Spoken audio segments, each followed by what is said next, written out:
National Institute of Child Health and Human Development라는 곳에서 2009년에 남을 따라하는 것에 대한 연구가 있었습니다.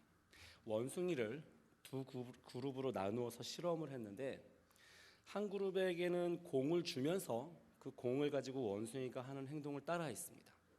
이를테면 원숭이가 공을 입에 문다거나 손가락으로 공을 찔러본다거나 아니면 바닥에 던지는 행동 같은 거를 연구자가 따라한 겁니다.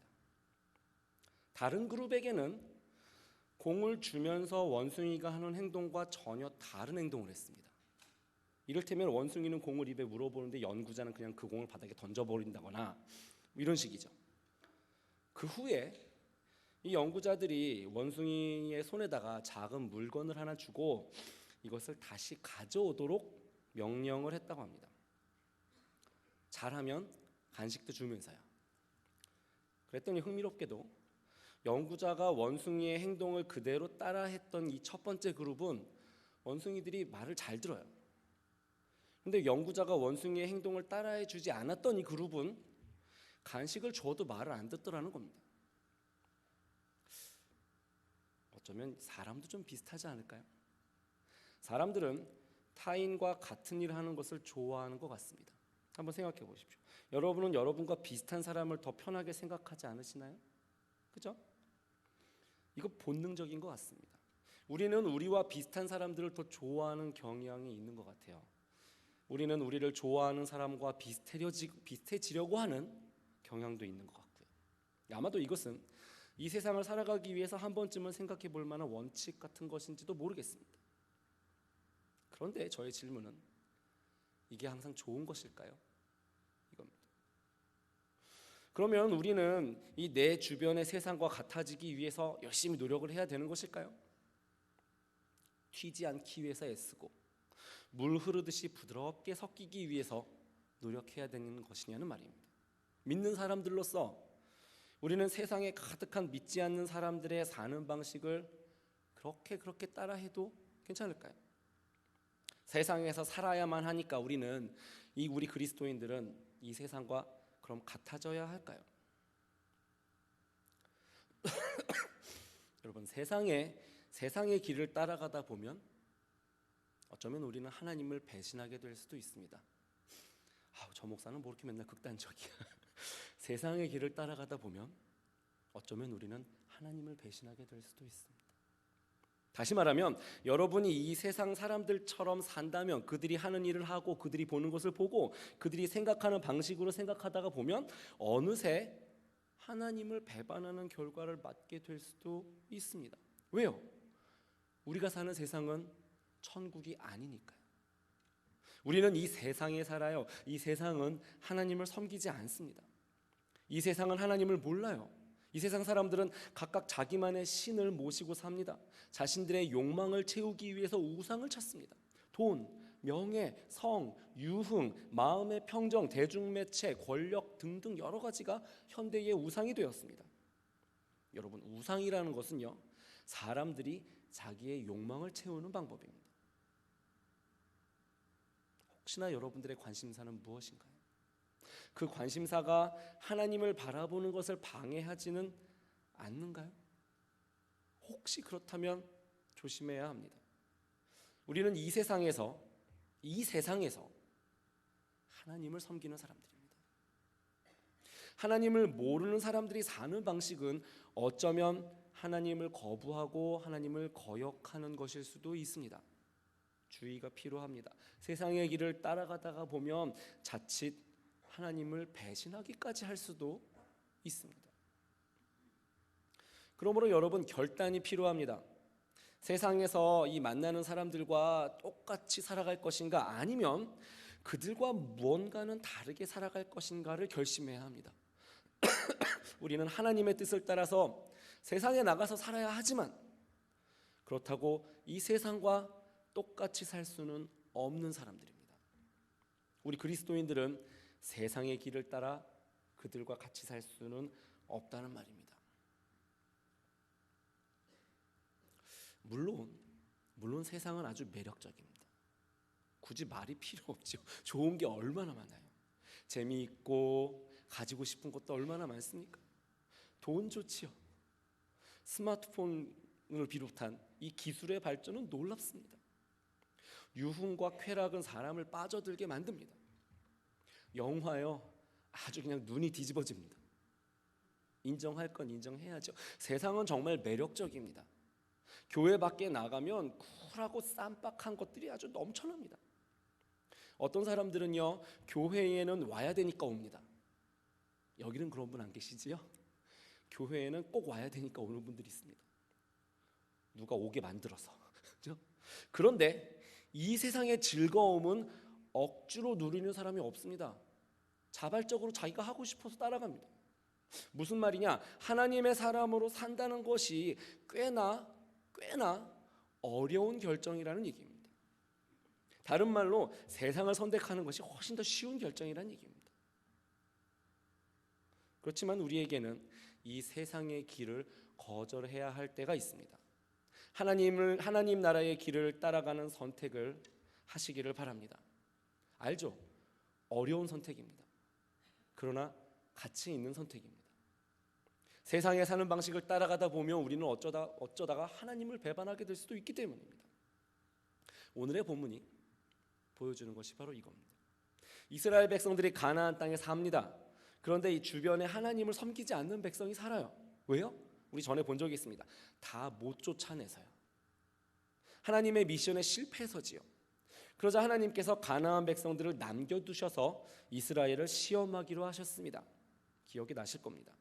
하나님께 이 사람들이 순종하나 안 하나 보시겠다는 겁니다.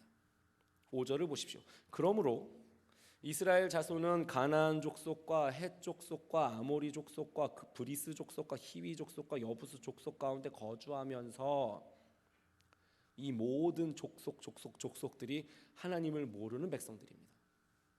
그들의 문화는요, 아주 매력적이죠. 그런데 하나님의 백성이 살아야 하는 방법이랑은 다릅니다. 하나님의 의도는요, 뭘까요? 이스라엘이 그들과 다르게 사는 것이겠죠. 그들은 가나안 사람들과 똑같이 살면 안 되는 겁니다. 이스라엘의 미션, 그들의 정체성, 그들의 삶의 이유, 하나님께서 그들에게 주신 시험은 바로 다르게 사는 겁니다. 그런데 이스라엘은 실패했지요. 6절을 보겠습니다. 그들의 딸들을 맞아, 여기서 그들은 아까 말한 그 족속들이죠. 그들의 딸들을 맞아 아내로 삼으며 자기 딸들을 그들의 아들들에게 주고 또 그들의 신들을 섬겼더라. 뭐 하고 있나요? 가나안 족속과 사돈 관계를 맺고 있는 겁니다. 같이 살아보니까 괜찮은 거예요. 매력이 있는 거예요. 좋은 겁니다. 가나안 사람들의 매력적인 문화를 따라가고 있습니다. 가나안 사람처럼 되고 싶은 겁니다. 분명히 다르게 살아야 하는 걸 모르지 않았을 텐데, 그런데 그러고 싶지가 않은 겁니다. 이 쌈박한 사람들, 이 사람들하고 똑같아지고 싶은 겁니다. 여러분 혹시 그런 기분 들 때가 있으신가요? 물론 나는 그리스도인이지요. 다르게 살아야 하는 거 왜 모르겠어요. 잘 알지만 그냥 그렇게 같은 방식으로 살고 싶을 때가 있는 거예요. 세상 사람들 사는 대로 사는 게 훨씬 쉽거든요. 튀지 않아도 되고요. 손가락질 받지 않아도 되고요. 훨씬 쿨하고 쌈박하지요. 사람들도 알아봐 줄 거고요. 자기들의 멤버로 받아줄 거고요. 그런데 이것에 대한 하나님의 평가는 어땠는지 아십니까? 7절을 보겠습니다. 이스라엘 자손이 여호와의 목전에 악을 행하여 자기들의 하나님 여호와를 잊어버리고 바알들과 아세라들을 섬긴지라. 그들은 실패했고 하나님의 목전에 악을 행했습니다.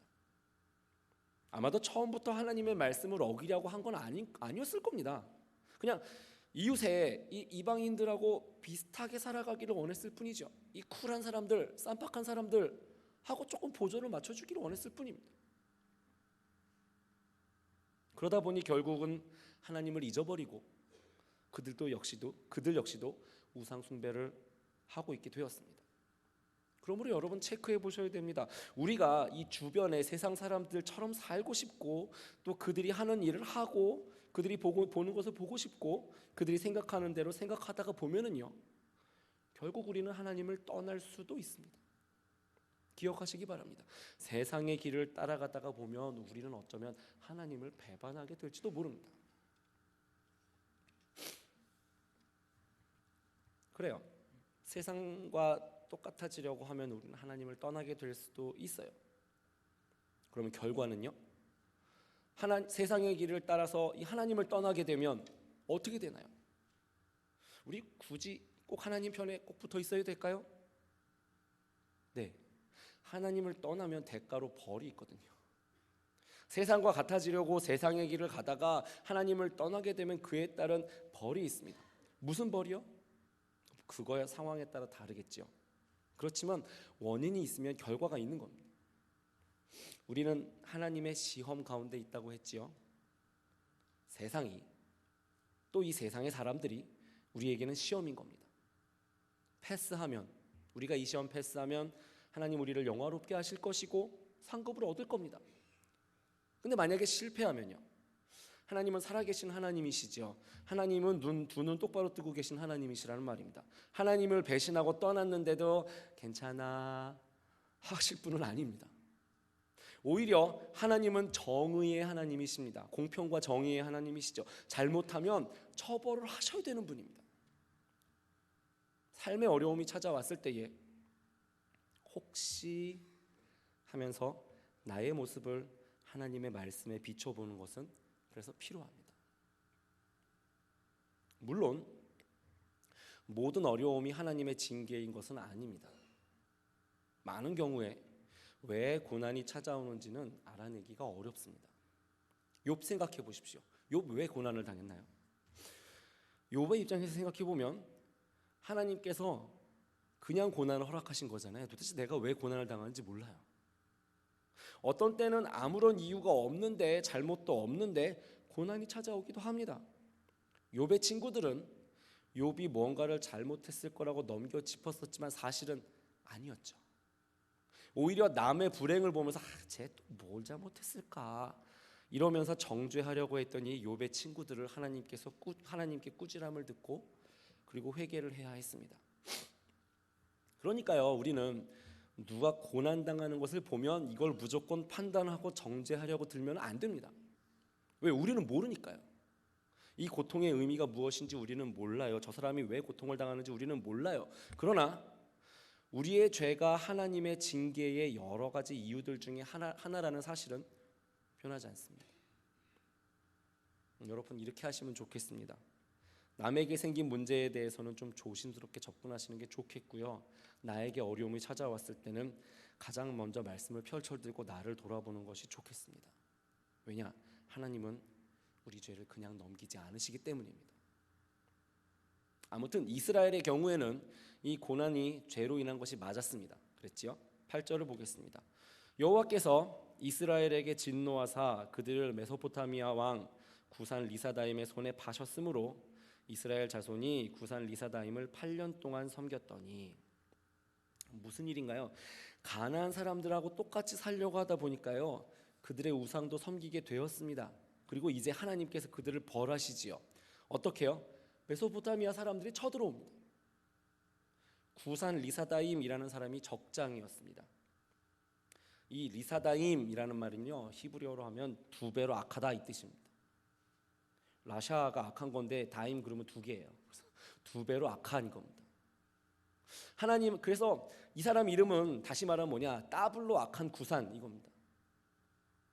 이 이스라엘이 왜 벌 받았다고 했죠? 하나님 앞에서 악을 행해서. 그랬더니, 즉 악을 행했더니 그 벌로 그들보다도 따블로 악한 구산이 쳐들어온 겁니다.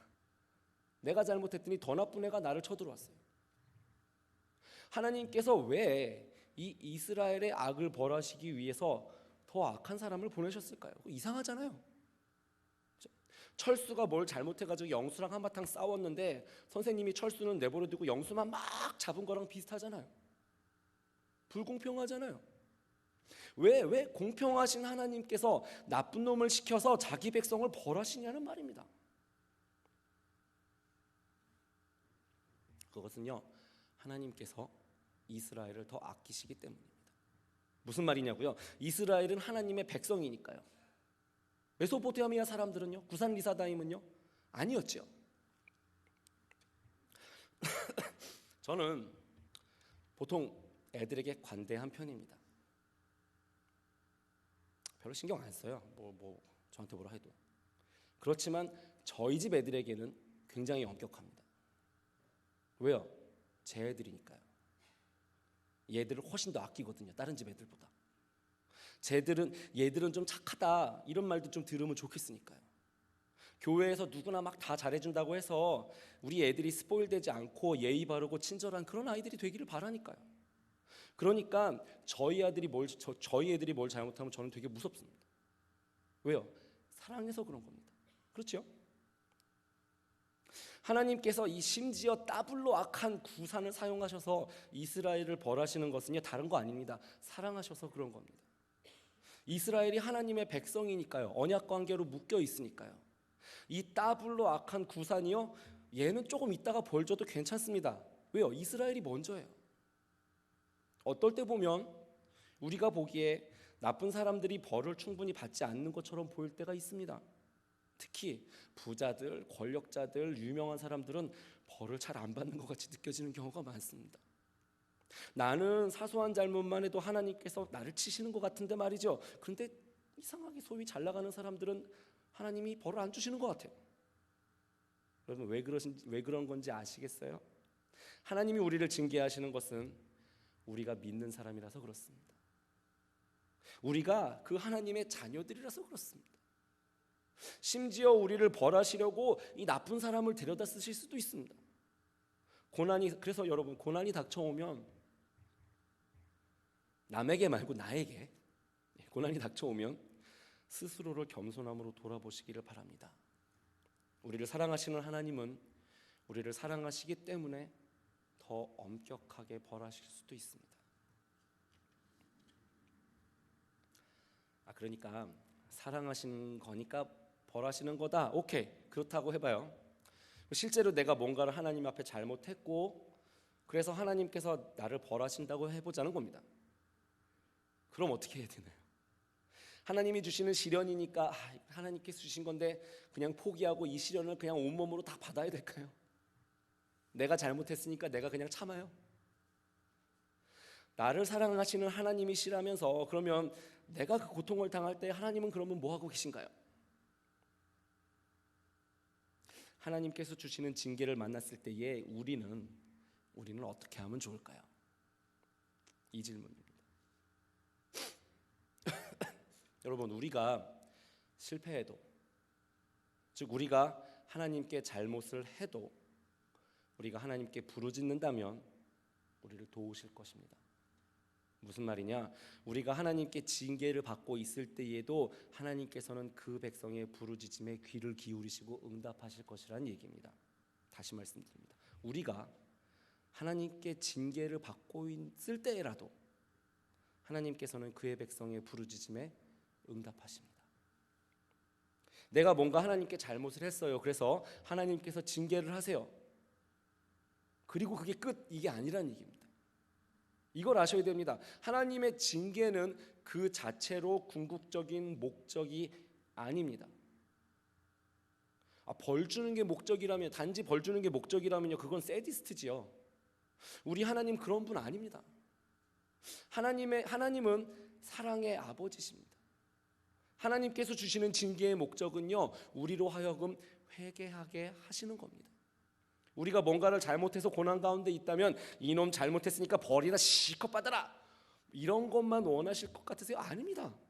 우리가 고통당하는 것이 진짜 하나님의 목적이 아니란 얘기입니다.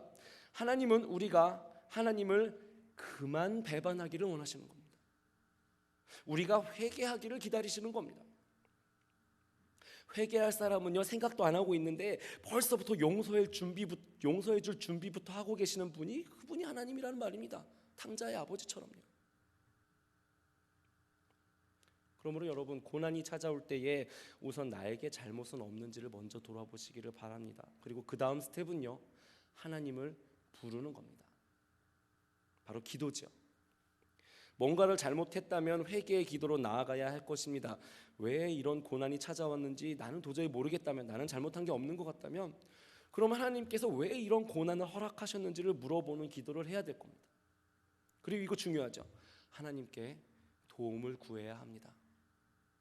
어찌됐건 다른 길은 없습니다. 하나님께 돌아와서 부르짖어야 됩니다. 그게 핵심이에요. 그게 잘 안 되지요. 어려움이 찾아올 때에 우리는 종종 하나님에 대해서는 까맣게 잊어버립니다. 고난이 찾아오면 우리는 그 고난만 쳐다보느라고 너무 바빠가지고 정말 중요한 게 무엇인지 놓쳐버리기도 합니다. 여러분이 뭘 했는지, 뭘 잘했는지, 뭘 잘못했는지가 중심 이슈가 아닙니다. 여러분이 아무 잘못한 거 없으세요? 좋습니다. 하나님께 도움을 구하셔야 됩니다. 아니면 뭔가 잘못한 것 같으세요? 똑같습니다. 하나님께 용서를 구하셔야 됩니다. 어찌됐건 정답은 그쪽으로 가는 겁니다. 하나님이요. 나는 지금 아무것도 안 힘들어. 뭐 이런 분들 계실 수 있지요. 근데요, 욥도 자기가 갑자기 힘들어질 줄 몰랐잖아요. 그래서 기억해야 됩니다. 괜찮으실 때 기억하십시오. 결국 정답은 하나님께 나아가는 겁니다. 왜냐고요? 하나님이 우리 기도를 들으시니까요. 심지어 잘못을 했어도, 심지어 세상길에 빠져서 하나님을 잊어버리고 살아가고 있었더라도 우리가 다시 마음을 고쳐먹고 기도하면 들으시니까요. 들을 준비를 하고 기다리시니까요. 여러분, 하나님은 우리의 기도를 듣기 원하십니다. 심지어 우리가 주님을 떠났어도 하나님은 우리가 돌아오기를 원하십니다. 하나님이 우리를 기다리고 계신다는 겁니다. 오늘 본문은 하나님께서 심지어 자기를 배신했었던 이 자기 백성의 부르짖음에 얼마나 잘 응답하시는지를 보여주고 있습니다. 이스라엘이 뭐 했지요? 이방 민족들과 같아지려고 노력했습니다. 가나안 백성들과 서로 결혼했습니다. 가나안 문화를 하나님의 문화보다도 좋아했습니다. 자기들의 하나님, 이 야훼 하나님을 버려두고 이 다른 바알과 아세라를 섬겼습니다. 그래서 이 배신자들에게 무슨 일이 생겼지요? 메소포타미아 군대가 쳐들어왔고 그 따블로 악한 구산이 압제를 했습니다. 그리고 나서 이스라엘은 먼과 옳은 일 하나를 합니다. 9절을 보십시오. 이스라엘 자손이 여호와께 부르짖으매.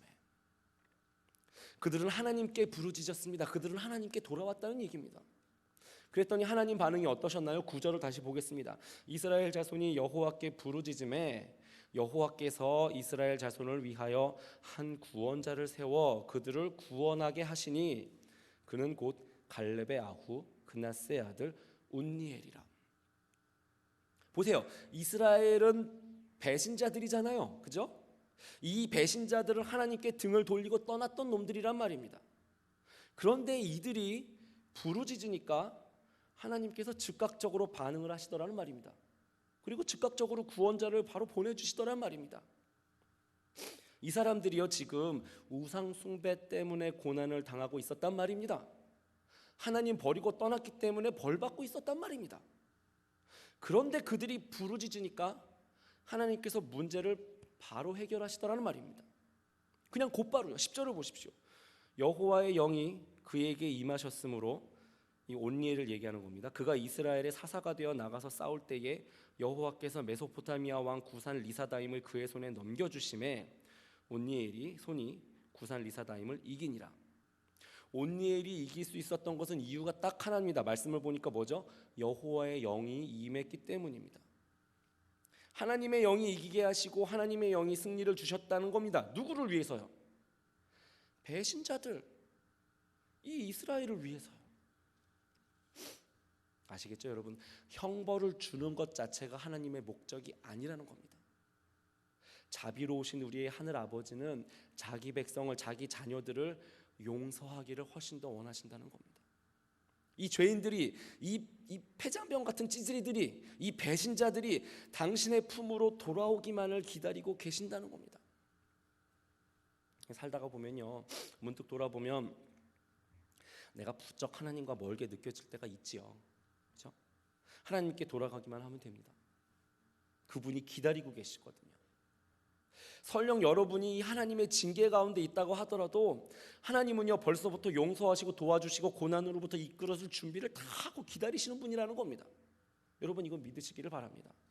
그리고 믿는다면 고난 가운데서도 기도하시기를 바랍니다. 하나님은 여러분이 그분께 부르짖기를 기다리십니다. 뭘 잘못했어도, 그래서 징계 가운데 있어도 하나님께서 여러분의 문제를 해결하실 겁니다. 왜요? 벌 주는 게 목적이 아니시니까요. 하나님의 목적은 용서하시고자 하는 것이니까요. 우리가 영적 전투에서 실패하고 하나님의 시험에는 낙제를 해서 어려움 가운데 공고함 가운데 부르짖더라도 하나님은 우리를 도우시는 분이십니다. 이 사사기 전체의 이야기는요, 이스라엘이 계속 실패하고 계속 낙제하는 이야기입니다. 계속 실패해서 징계도 계속 받습니다. 그러나 그 속에는 항상 소망이 있습니다. 무슨 소망일까요? 무슨 소망일까요? 하나님, 우리의 자비로운 아버지께서 우리의 소망이 되십니다. 우리가 비록 실패하고 징계를 받으면서 허우적거리고 있더라도 우리가 부르짖을 때 하나님은 우리를 도우십니다. 물론요, 여전히 세상은 매력이 철철 넘칠 겁니다. 우리는 여전히 여러 가지 유혹에 둘러싸여서 살 겁니다. 그리고 우리에게 유혹이 찾아올 때 종종 우리는 실패하고 넘어지고 전투에 패배하기도 하고 하나님을 잊어버리기도 할 겁니다. 이 모든 게 하나님의 시험이라고 했지요. 그리고 시험에는 결과가 있고요. 하나님의 징계는요, 그분이 우리를 사랑하신다는 증거입니다.